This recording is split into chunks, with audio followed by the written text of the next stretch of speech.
तो चलिए इस मूवी की तरफ चलते हैं जिसका नाम है अथीरन। 1967 में लक्ष्मी घर आती है और देखती है कि उसकी नीस नित्या एक धागे से खेल रही है, पूरी तरह से रियलिटी से डिस्कनेक्टेड, और आसपास उसके फैमिली मेंबर्स की लाशें पड़ी हुई हैं। नित्या की हालत देखकर लक्ष्मी को लगता है कि नित्या ही किलर है। 5 साल बाद कहानी एक क्रीपी मेंटल असाइलम में शिफ्ट कर जाती है जो जंगल के बीच बना हुआ है। यहाँ डॉक्टर कानन नायर इंस्पेक्ट करने आता है। वहाँ डॉक्टर बेंजामिन है जो असाइलम चलाता है, और कुछ पेशेंट्स और केयर टेकर रेणुका को इंट्रोड्यूस किया जाता है। डॉक्टर नायर के असाइलम के इन्वायरमेंट बिल्कुल पसंद नहीं आता और वो डॉक्टर बेंजामिन के मेथड्स पे क्वेश्चन उठाता है। तब उसे पता चलता है कि रिकॉर्ड में सिर्फ 5 पेशेंट्स हैं, लेकिन एक 6th पेशेंट भी है जो नित्या डॉक्टर बेंजामिन के कहने पर चेन से बांध कर रखी गई है क्योंकि वो डेंजरस है। डॉक्टर नायर नित्या से मिलने उसकी सेल में चला जाता है।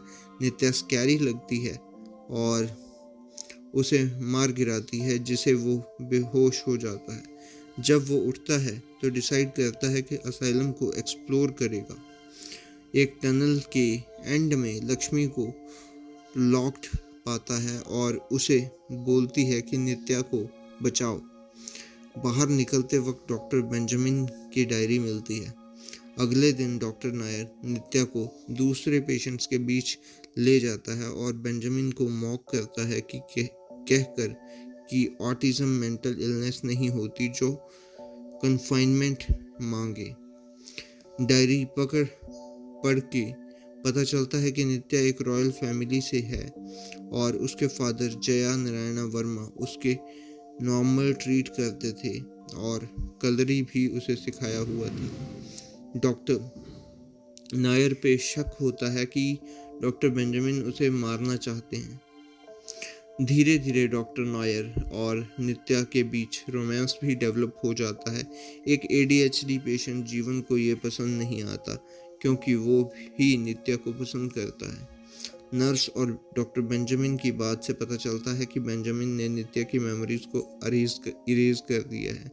डॉक्टर नायर उसकी मेमोरीज वापस लाने की कोशिश करते हैं और नित्या सब याद करने लगती है। डॉक्टर बेंजामिन से फिर उस पर एक्सपेरिमेंट्स करना चाहते हैं। डॉक्टर नायर उसे बचा लेता है और पेरेंट्स की मदद से बेंजामिन से लड़ता है।